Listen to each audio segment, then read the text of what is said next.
In this video lesson, let us continue to understand regarding the important focus questions for entrance from the concept of haloalkenes and haloarenes from organic chemistry. Now let us look into question number 1.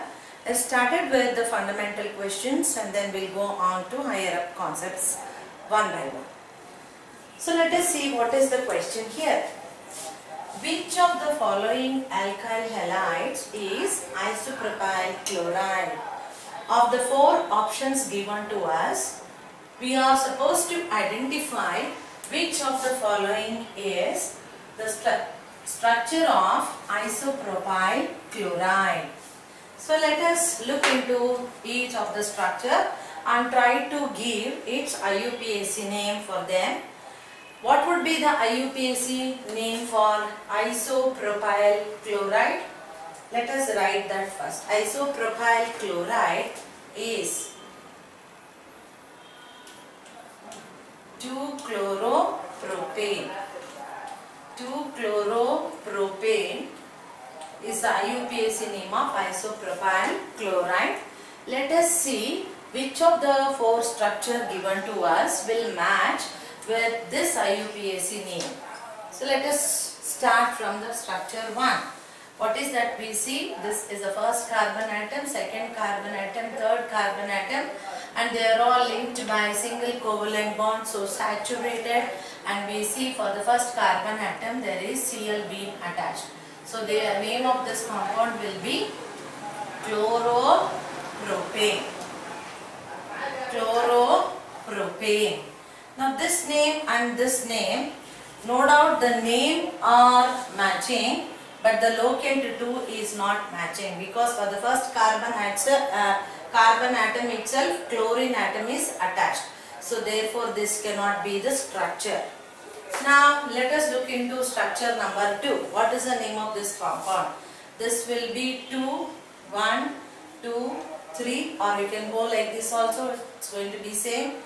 1, 2, 3. For the second carbon atom we see the chlorine being attached, and otherwise it is saturated, and then 3 carbon atom. The name will be same, 2-chloropropane. So this will be the answer. Before that, let us look into the other two structures name also.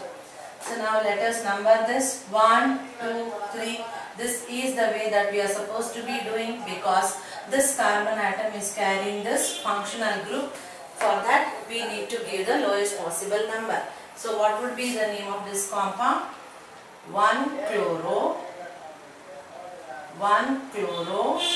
Then for the second carbon atom we find methyl. 1-chloro, 2-methyl, and we find 3 carbon atoms and they are saturated. Root word to be used is prop and it is saturated, so the suffix is propane. 1-chloro, 2-methyl propane would be the IUPAC name of this compound. Let us try naming this compound also. 1, 2, 3, because this carbon atom is also carrying the functional group. So what would be the name of this compound then? This will be 1, 2. 1, 2 chlorine atoms. So dichloro. Then what else? 3 carbon atoms and they are saturated. Root word to be used is prop and suffix to be used is ane. So therefore the IUPAC name of this compound will be 1, 2 dichloropropane. So what is the correct structure for the given compound? 2-chloropropane is otherwise called isopropyl chloride. So the correct structure of isopropyl chloride will be structure B. So our answer for this question is option B. Isopropyl chloride otherwise is called 2-chloropropane, which is its IUPAC nomenclature.